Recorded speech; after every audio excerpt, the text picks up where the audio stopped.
গিয়ে বলেছিল যে বানিয়াচাং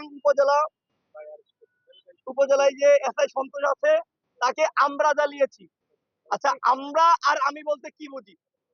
প্রথমত হচ্ছে আমরা এবং আমি বলতে এটা বুঝি আমি যেটা আমি ব্যক্তিগতভাবে করেছি, আর আমরা বলতে যেটা সম্মিলিতভাবে হয়েছে।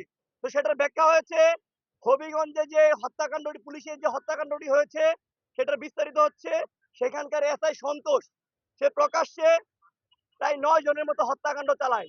সেখানে বিপ্লবী ছাত্র জনতা, সাধারণ মানুষ সকলেই মিলে এসআই সন্তোষকে যখন গণপিটুনি দিবে তখন এসআই সন্তোষের যে সহকর্মীরা ছিল তারা তাকে সাধারণ মানুষের হাতে তুলে দেয়।